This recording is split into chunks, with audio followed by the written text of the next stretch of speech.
Hare Krishna Shashwin, are you able to do the Mangalacharan? Yes, Mataji. Hare Krishna. Om Jnanatimirandasya Jnananjanashalakaya Chakshurunmilitam Yena Tasmai Shri Guruve Namaha Shri Chaitanya Manopishtam Stapitam Yena Bhutale Swayam Rupa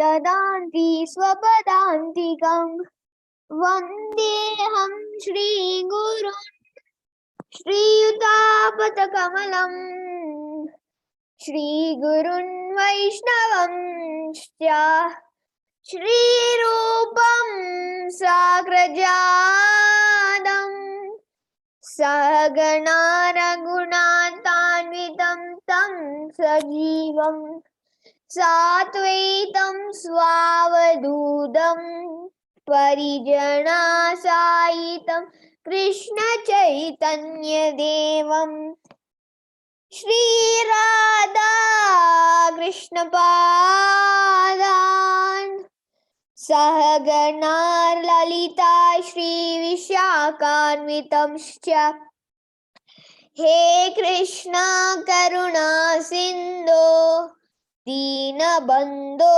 Jagatpate Gopisha Gopika Kanta Radha Kanta Namoshrute Tapta Kanjana Gaurangi Radhe Vrindavaneshwari Vrishabhanushrute Devi Pranamami Hari Priye Banjakalpatarubhyascha Kirpa Sindhubhayeva cha Patitanam Pavanibhyo Vaishnavibhyo Namo Namaha Jai Shri Krishna Chaitanya Prabhu Nityananda Shri Advaita Gadadhara Srivasadi Gaura Bhakta Vrinda Hare Krishna Krishna Krishna Hare Hare Hare Rama Rama Rama Hare Hare Hare Krishna. Hare Krishna.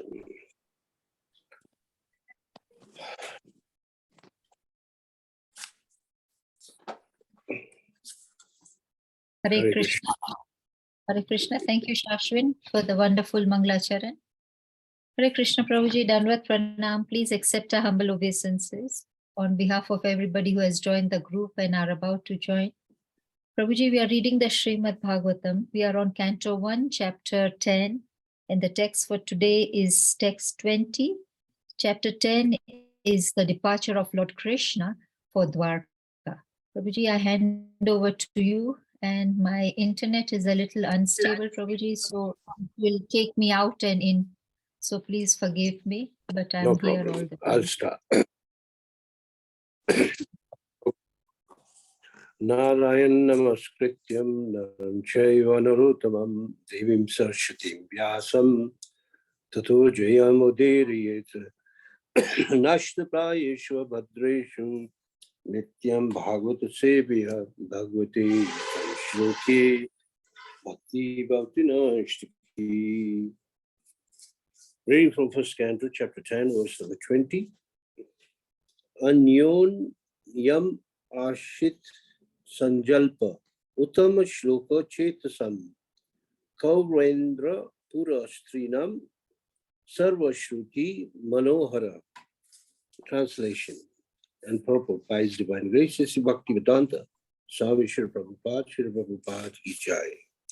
Absorbed in the thought of the transcendental qualities of the Lord, who is sung in select poetry, the ladies on the roofs of all the houses of Hastinapur began to talk of him. This talk was more attractive than the hymns of the Vedas. Kindly read the purport, Bhadraji. Purport by Srila Prabhupada. Srila Prabhupada ki Jai. In the Bhagavad Gita, it is said that in all the Vedic literatures, the goal is the personality of Godhead, Sri Krishna. Factually, the glories of the Lord are depicted in such literatures as the Vedas, Ramayana, and Mahabharata. And in the Bhagavatam, they are specifically mentioned in respect to the Supreme Lord. Therefore, while the ladies on the top of the houses in the capital of the kings of the Kuru dynasty were talking about the Lord, their talk was more pleasing than the Vedic hymns. Anything sung in the praise of the Lord is Shruti mantra. There are songs of Thakura Narottam Dasa, one of the acharyas in the Gauda Sampradaya, composed in simple Bengali language. But Thakura Vishwanath Chakravarti, another very learned acharya of the same Sampradaya, has approved the songs by Thakura Narottam Das to be as good as Vedic mantras. And this is so because of the subject matter. The language is immaterial, but the subject matter is important. The ladies who were all absorbed in the thought and actions of the Lord developed the consciousness of Vedic wisdom by the grace of the Lord. And therefore, although such ladies might not have been very learned scholars in Sanskrit or otherwise, still whatever they spoke was more attractive than the Vedic hymns. The Vedic hymns in the Upanishads are sometimes indirectly directed to the Supreme Lord, but the talks of the ladies were directly spoken to the Lord, and thus they were more pleasing to the heart. The ladies' talk appeared to be more valuable than the learned Brahmana's benedictions. Hare Krishna. Prabhuji, we hand over to you now. Hare Krishna. Okay. So, absorbed in the thought of transcendental qualities of the Lord, who is sung in select poetry, the ladies on the roofs of the houses of Hastinapur began to talk of him. This talk was more attractive than the hymns of the Vedas. Now, if you go to the Sanskrit, there is a word Uttam Shloka. The word Uttam Shloka means Krishna is praised with selected poetry. And is also called person who does glory to the eighth canto. Krishna did activities which no one can do, even a little. Like he went as a short Brahmin, a dwarf Brahmin, to the pavilion of sacrifice where Bali Maharaj is performing Yagya. And he asked for 3 pieces of land. And he is called Uttam Shloka and Urukrama. Urukrama means one who does activities which no one can do.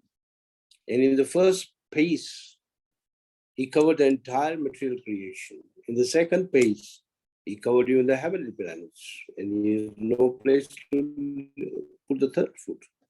So when you hear those verses and read, if you have faith in Krishna, they are beautiful verses. How Bali Maharaj surrenders everything to Krishna. And how Krishna takes everything.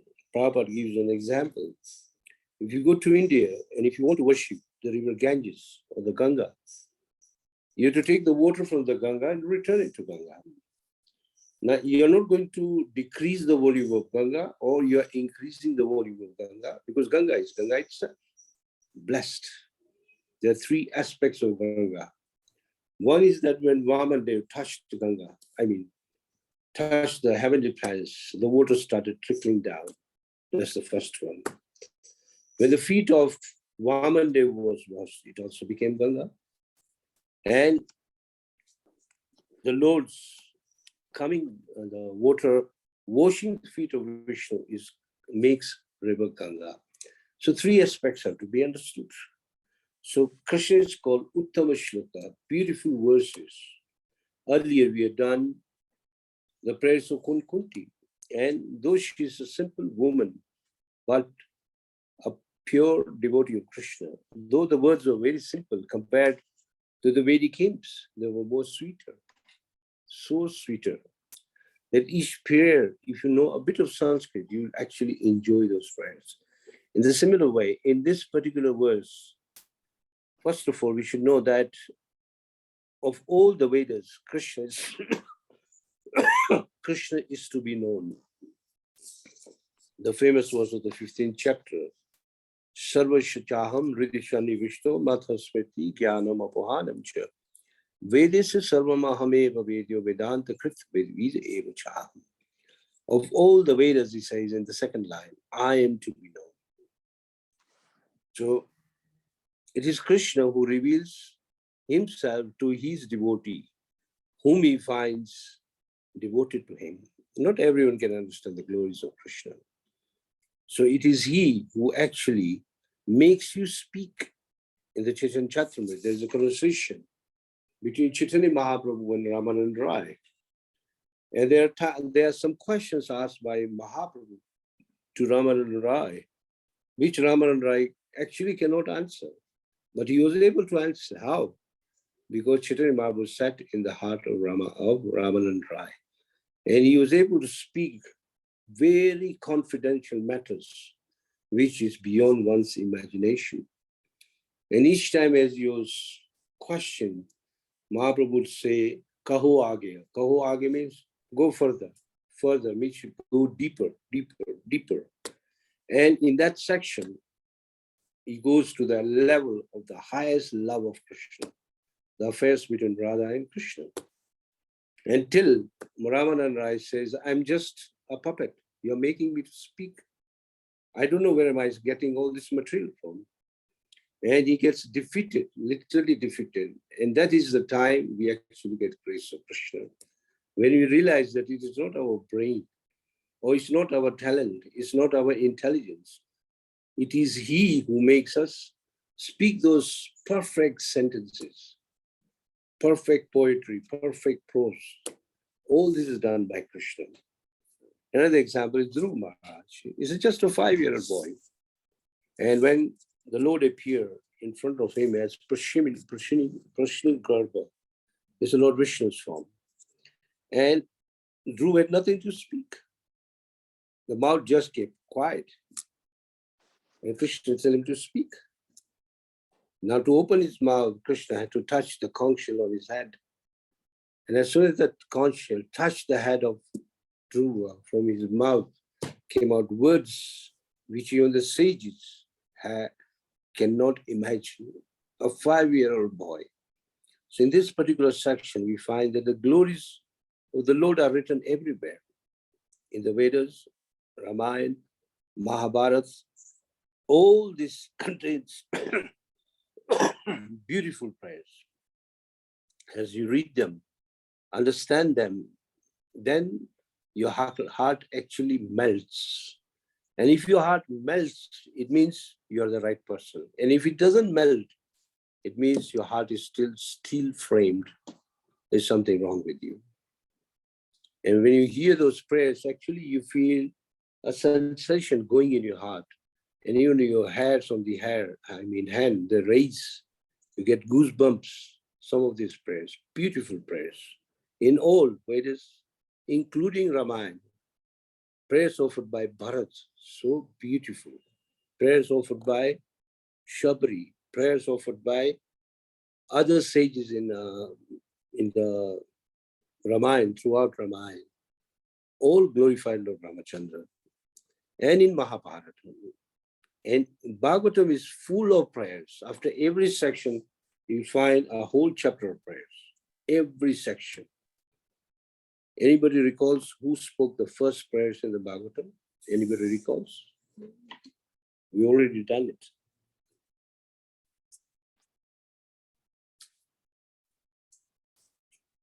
We all know him. Yes?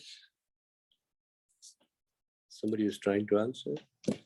Okay, first person to offer prayers is Arjun. Because when Ashwatthama released his weapons, even he could have released to counteract it, he didn't do it. He offers prayers to Krishna, asks for his permission. Just a few prayers, but very meaningful. Then prayers of Bhishma, Kunti, like that. As you go on throughout Bhagavatam, beautiful prayers. And these prayers, somebody said something. Uttara, prayers of Uttara. Yeah, prayers of Uttara. When the fetus in the womb was in danger, she prays to Krishna. Pahi Pahi Mahajogin. Krishna is called Mahajogin, means you are the master of the mystics. Please protect me. So beautiful prayers. So these prayers are very useful, especially in two times, in difficult times and in happier times, both. In difficult times, when you read these prayers, it soothes your heart. In the happier times, when you speak these prayers, it helps you not to become puffed up. You remain within the Maryada. Maryada means within the limit. This is the power of prayers. And our Vaishnava Acharyas have written so many prayers. There's a whole book of it. And of course, many of our prayers are in Sanskrit or majority in Bengali. Yesterday we went for a program and it was quite a long program. And they requested, please sing one bhajan. So I said, we'll sing, but our bhajan is either Sanskrit or Bengali. They said, no, we don't mind. And when we sang this prayer, everyone loved these prayers, though they don't know the meaning of this. Many of you know this prayer, bhajan. Radha Krishna Prana Mura Yukala Kishore Jivane Marane Gati Arna Himora.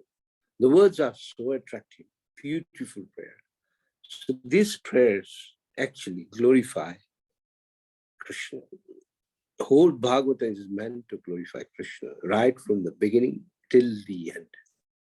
Even before Krishna appears, the demigods are offering prayers to Krishna when he was in the womb of Devaki.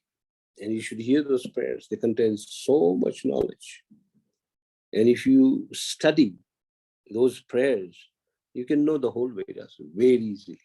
I recall one prayer, I think it's in the 10:25, maybe verse number 26, where he uses the word Satya, Satya, Satya, everything Satya, truth. Krishna is truth. His words are truth. His promises are truth. He himself is truth. So many. So all these prayers, even offered by demigods, have a lot of meaning. That's why here Srila Prabhupada says, the glories of the Lord are depicted in Vedas, Ramayana, Mahabharata, and Bhagavatam is a complete glorification of the Supreme Lord. The whole Bhagavatam is for Krishna. Because still one has not come to Bhagavatam, he cannot understand who is Krishna.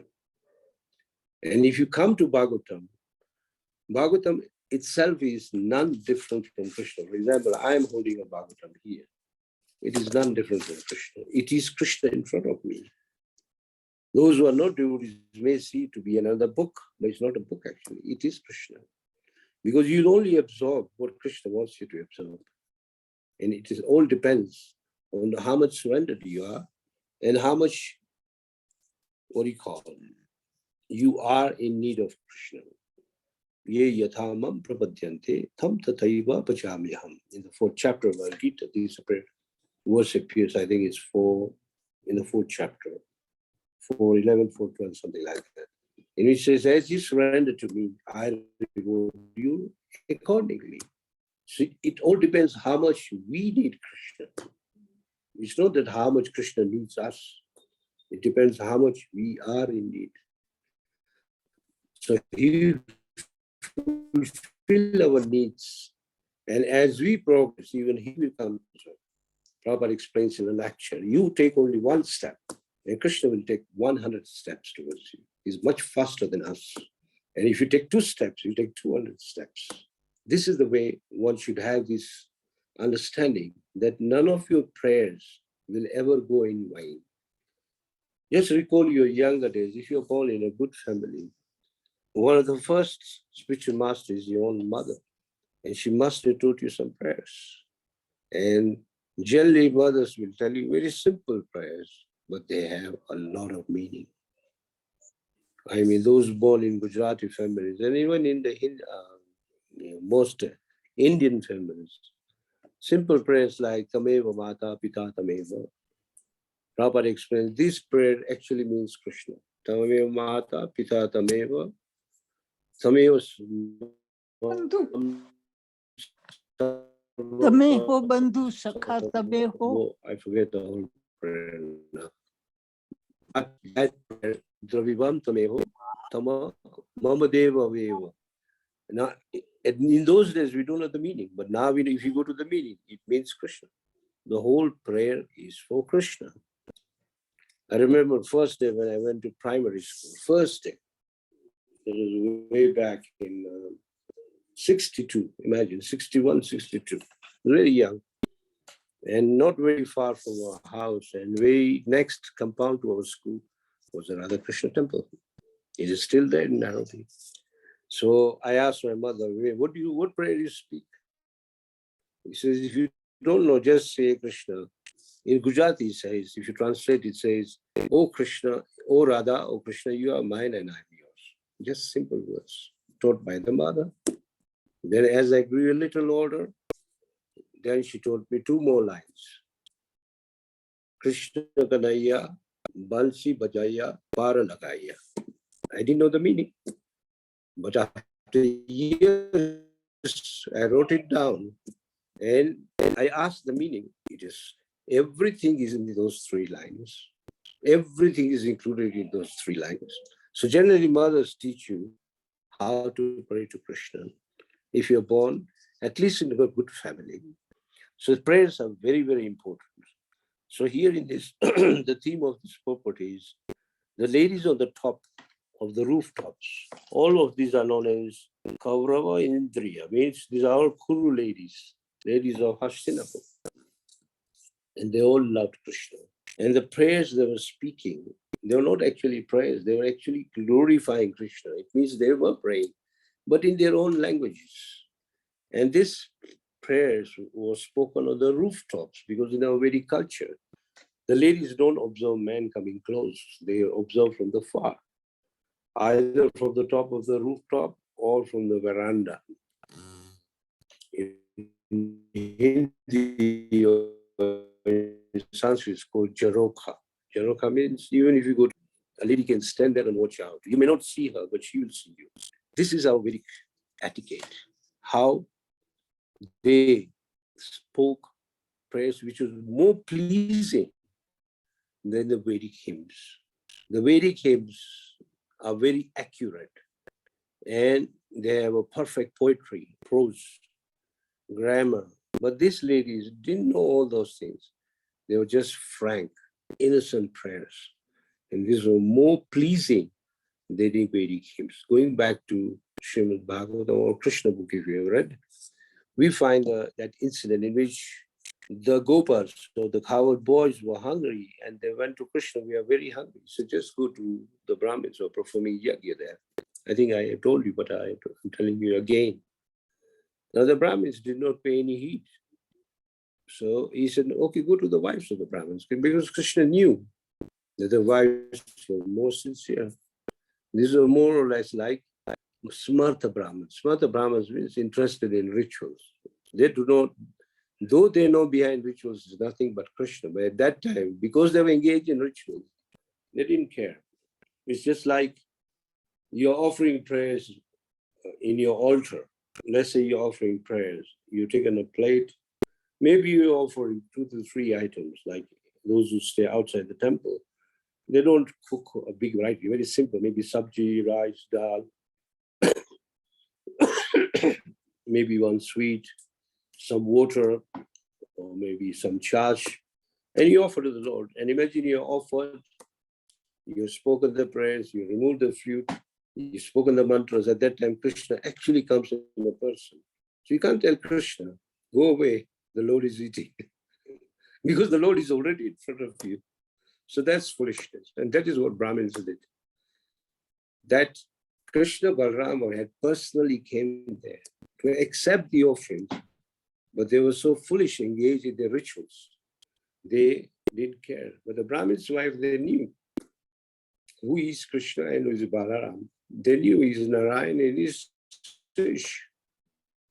At once, not only did they give food, they themselves came with all the food without asking their husbands and fed all the gopis, gopas, and Krishna and Balaram. This shows the innocent heart of the ladies. So ladies are the same. Everywhere you go in the world, they are by nature like that, very tender-hearted. So they gave with love, eat. And here in this section, we found they sung for the praise of the Lord. And anything sung for the praise of the Lord is called Shruti mantra. Shruti means spoken. Smriti means remembered. Shruti means sometimes some prayer will come out of your mouth, composed by you, and it is perfect. Sometimes you are in difficulty, or sometimes you are going into some challenging mood, and some words will just come out of your mouth, and you'll realize, oh, what did I speak? And you realize in many cases they are perfect. And this pleases Krishna. And devotees like our Vaishnava, some of the famous songwriters, Narottam Das Thakur, then Bhaktivinoda Thakur, beautiful prayers. Even Bhaktivinoda Thakur has written many, many pratna. That one he says, Manasya deha geho jo kichu mora. So Arapilu tava pade nanda kishora. Then Sampade, Vipade. If you hear those prayers, in a way it's like crying, but in a way he's inspiring you. He's actually begging the Lord that I have given you everything. Manasa, Deha, Geha. Manas means mind. Deha means body. Sorry. Manasa, Deha. Deha means body. Geha means home. So whatever is in these three, I have already offered to you. And even in the difficult times, Sampade, Vipade. Sampade means good times. Vipade means difficult times. I have no one to go to except you. So these prayers are very much, appreciated by Krishna. Because Krishna knows when you speak such prayers, it's coming right from your heart. You're not imitating anyone. For example, sometimes you may be sitting in a kirtan and you are absorbed in hearing the kirtan. And within your heart, you'll get tune, which you are singing yourself, and it may come out of your mouth. That is also natural. Some tune which you didn't even know or even heard, automatically is contained. Because within the heart, there is love of Krishna. Everyone's heart. It does not matter whether one is a devotee or not a devotee. That's why in Chaitanya Charitamrita it says, Nitya Siddha Krishna Bhakti Sadhya Kabunai Srinavadi Shuddha Chite Kariya Uday. Devotional service is there in the heart of everyone. By hearing, chanting, remembering, and so on, that devotion will come out. That's why Sri Chaitanya Mahaprabhu compares devotion or devotional service to be a seed given through the mercy of Krishna and the Guru and a pure devotee. It has to be planted in the heart and watered regularly.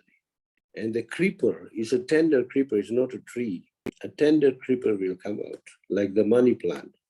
And it goes up and up till it reaches the feet of Krishna. So there is natural love of Krishna in the heart of everyone. This is what Sri Chaitanya Mahaprabhu explains to us. Why Chaitanya Mahaprabhu came and explained all these things is to teach us a devotional service. Sri Prabhupada remarks in one of the lectures that Krishna actually gave us everything, but we did not practice. So Krishna came again in the garb of a devotee to teach us how devotional service has to be practiced. So he himself started practicing himself. So going back to the case of Ramananda Rai, it's not that Ramananda Rai is speaking. It is Krishna speaking. Chaitanya Mahaprabhu speaking using the mouth of Ramananda Rai. Complete glorification of Krishna, right from the very beginning to the topmost knowledge, all contained in this conversation. Like one of the first questions is, that how to live. This is follow your varnashram system, remaining surrendered to Krishna. And Mahaprabhu says, go further. Then he speaks about different rasas. He says, still go further, till it comes to the level of conjugal love, the love of Radha and Krishna.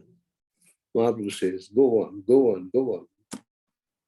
In the beginning, he says, not enough, not enough, something further. But then Raman Rai had no words. Mahaprabhu says, speak. It is Mahaprabhu inspiring him to speak, and he speaks. So now when you hear this conversation, I would advise you take a pen in your hand and you write down all those levels, so that in your difficult times, when you see all those levels, you are somewhere there. It will help you. That I am at this step. Let's say there are 100 steps. I am at the second step. I am on the 10th or the 50th step, and so on. It helps you assess your devotional service, where you are. That's why it's very important to read all these books. Very, very important. Prabhupada has given us immense wealth, so much wealth. But it is we who are unfortunate. We don't want to read. Instead, we know a little and we try to think, oh, I know everything. No, we don't know everything actually. There's so much to be learned. As we read, we learn more and more. Even like the basic book like Bhagavad Gita, the more you read, the more you understand in depth, and everything will come out. As soon as the sun comes out, everything is revealed. The same way, when Krishna sits like the sun in your heart, then everything becomes revealed. The famous line, Krishna Sugya Sama, Maya hai andhakar, Jaha Krishna, Taha nahi Maya adhikar. Wherever there's Krishna, there cannot be ignorance or darkness. And as soon as Krishna comes in your heart, the darkness or the ignorance has to leave. The knowledge will come. And this is sublime, real knowledge. And this knowledge will make you speak perfect verses. Because you are already situated on you are already sitting in a perfect boat in the 4th chapter of Bhagavad Gita, I think verse number 35, 36. It says, even people may say you are the sinner of the most sinful of the sinners. If you are situated in this perfect boat of transcendental knowledge, you'll overcome the miseries of the world. That is why it is so powerful. And what is that knowledge?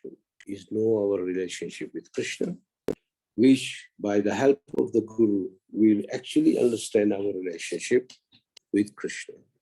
The basic relationship is that we are his. Second is we are his servitors. Third is, what is my relationship? And as it deepens and deepens, then your relationship is revealed. And you feel actually pleasure in serving Krishna. Some of us may be serving like normal devotees. Someone else may be serving like servants. Someone may be serving like friends. Someone like parents, someone like conjugal love, but we are all servitors. All are servitors. They say, Krishna Das Kaviraj says, Krishna se bhaje sevana chatur.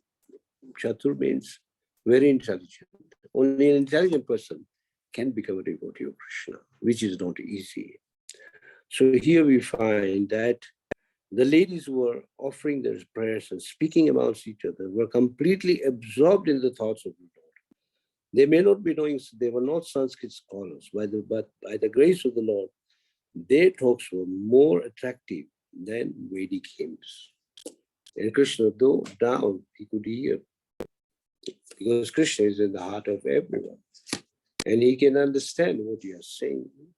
Sometimes people say, oh, when you go to temple and when you pray, does Krishna actually hear the prayers? Yes, he does. Whether you're doing speaking in the temple, or even at home, or in front of a picture of Krishna, in front of the deity of Krishna, he does hear. And the effects do come. Sometimes it's, oh, I prayed, but nothing happened. Well, you are not the one to boss over Krishna. Krishna takes his time and awards you during the right time. It means the time was not right to answer you. He's already answered, but the effect has not come. But the effect will come when the right time comes. Provided you are pure, honest, even if you are sinful, just say it that you are sinful. Nothing wrong. Rather than hiding everything. Speak very frankly that I am fallen, I am sinful, I am trying, and I'm trying to offer prayers. For example, in Shastika, the 5th prayer, I think all of you know this prayer. Enanda tanuja kinkaram patitanam vishme bhavama buddho. Kripyata vapada pankaja stita tuli vichintaya. In that prayer it says, O Krishna, somehow or other I have fallen into this material world. Pick me up from this material world and place me as an atom at the dust of your lotus feet. Beautiful prayers. And this prayer is recommended before you start chanting. Very, very useful. You speak this prayer and start chanting, you'll find that you actually enjoy your chanting. And you can absorb yourself in chanting. So the Vedic hymns are there in Upanishads, are sometimes indirectly spoken. For example, we are just reading Isha Upanishad, 15th mantra, 15th verse, where it says, Maya Patrena, it says, O Lord, remove the effulgence from your face. It is so bright that we cannot see your face. So in that prayer, devotee is offering the prayer to the Lord, kindly remove that brightness so that I can actually see your features. And if you read the purport, the whole purport aims that in the beginning we think the Lord is just light, which is right also. Some people think God is light, which is true. But when you go deep into the light, you come to the source of light. So even in that prayer, the devotee is frankly speaking, kindly remove this brightness so that we can see you. And in fact, the whole Isha Upanishad is full of prayers. And Prabhupada translated this Isha Upanishad so that people who are even impersonalists, if they read it properly, even they can become devotees. That is why it's very important to read each book of Srila Prabhupada. And Isha Upanishad is very much recommended. At least 4 to 5 books Srila Prabhupada recommends everyone. One is Bhagavad Gita, Bhagavatam, then Isha Upanishad, teachings of Lord Chaitanya, Nectar of Devotion, along with Nectar Instruction. Some of these books contain everything you need to move forward in your devotional service.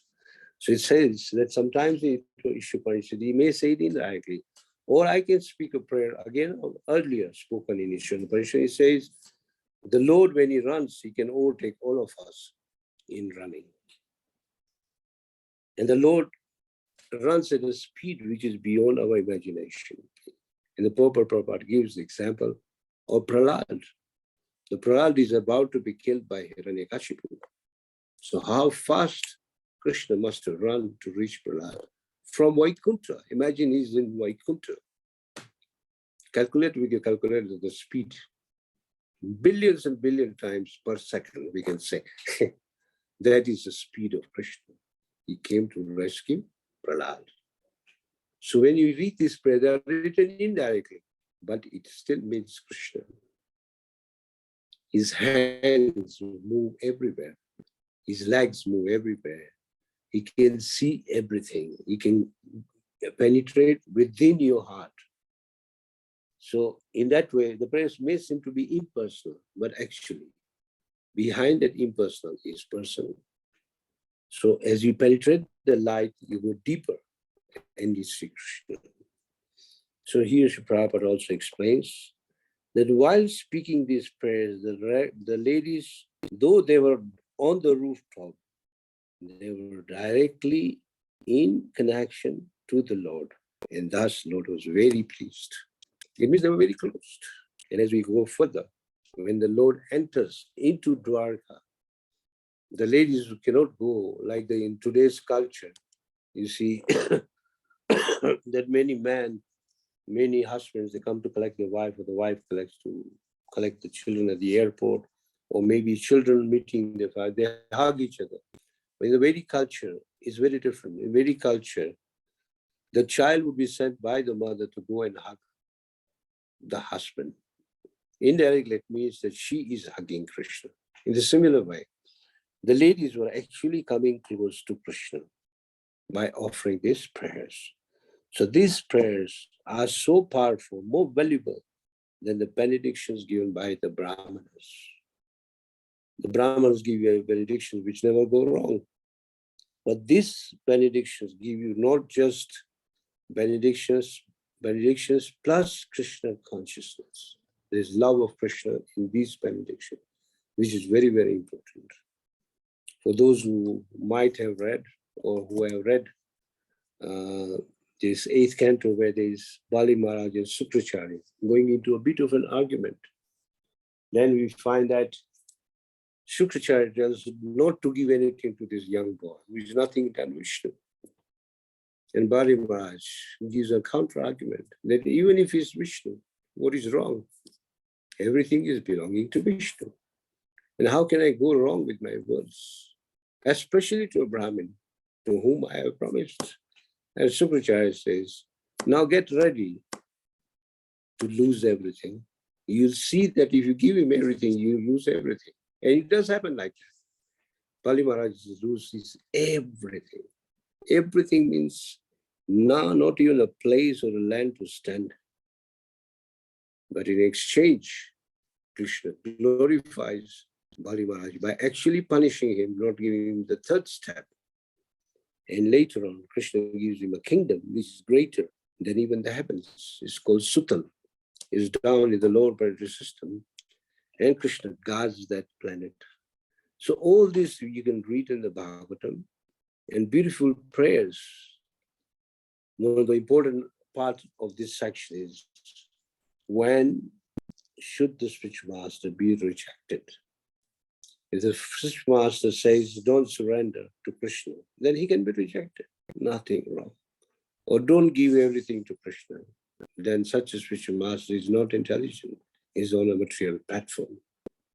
So one remark Prabhupada makes, and even the Bhagavatam says, the difference between Bharad Maharaj and Sukracharya was highly knowledgeable, very intelligent. But Bali Maharaj was not just intelligent, he was devoted to Krishna. And the value of a devotee is millions and million times greater than a knowledgeable person. Hare Krishna. The time is up. If you have any questions, you can ask.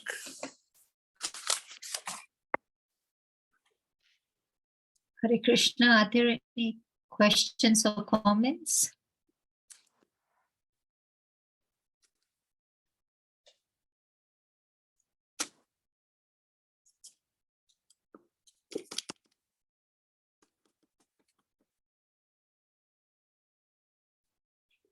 Hare Krishna, am I being heard? Hare Krishna, Path Prabhuji, can you take over? Hare Krishna, Prabhuji. Yeah. Hare Krishna. Yes, Prabhuji. Hare Krishna. Prabhuji, the thing is that Krishna's other name is Uttama Shloka. He is like to glorifying by the good verses, by the learned sages and the rishis. But sometimes it is, selective shlokas. But sometimes here it is talking about the ladies who are talking like that it is more pleasant. Also, you are giving the example of the Brahmins, the wife of the Brahmins, they are more learned because they recognize Krishna. How it is possible? It is not controversy. One time it's Uttama Shloka, one time is Generally, Krishna is glorified, and Krishna is called Uttam Shloka. Means he is always glorified by using highly selected poetry. For example, you go to see the president of this country. You think you speak anything? No. You prepare something and then you speak. You don't make any mistake. Even if you are a learned person, still you have to prepare. So that is called selected poetry.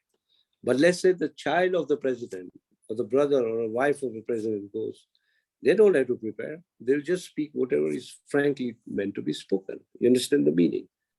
So when you say devotees, it means children of Krishna. When we say we become devotees, it means we become children of Krishna. And children, when they speak a broken language, is more dear to Krishna. You have children, yeah? Path Prabhu.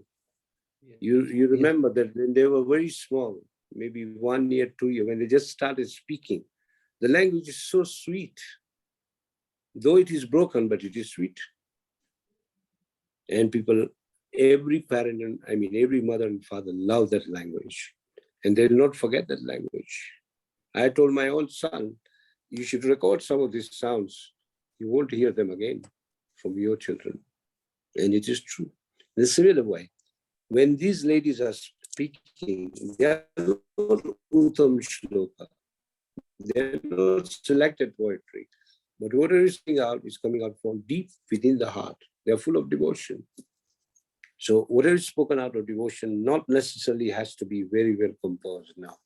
Even earlier in the first canto, if you remember the verse, I give you the verse, where it says that a literature glorifying Krishna, though may not be very well composed, will bring about a revolution in the heart of everyone, which is glorifying Krishna.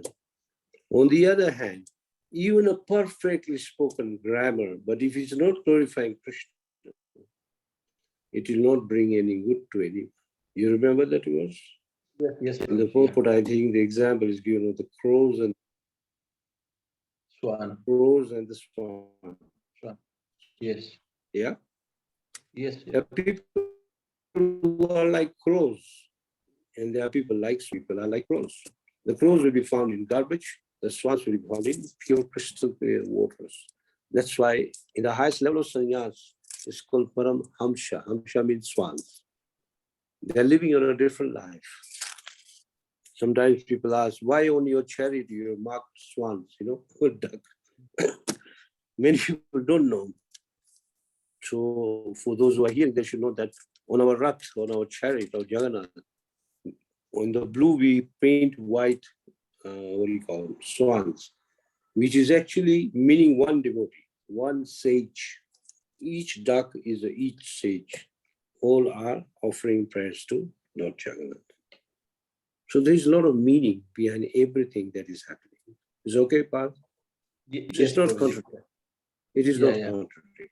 Take the example of your own child. Yes, Prabhuji. Okay, thank you, Prabhuji. Hare Krishna.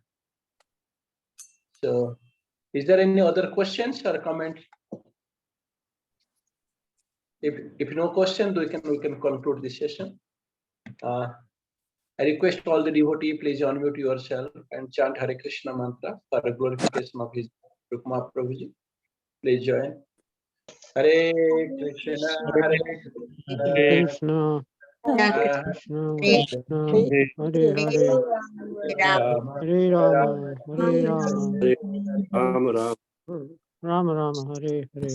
Vanchakapalita. Patarubhyascha, Asindubhya eva cha, Patitanam Pavanebhyo Vaishnavebhyo Namo Namaha. Srila Prabhupada Prabhupada ki Jai. jai. His Hare Grace Krishna. Rukma Prabhupada ki jai. Jai. Hare Bol. Hare Krishna. Hare Bol. Thank you, Prabhuji. Thank you. Hare Krishna. Thank you, Prabhuji. Hare Krishna. Hare Krishna. Hare Krishna. Thank you, Prabhuji.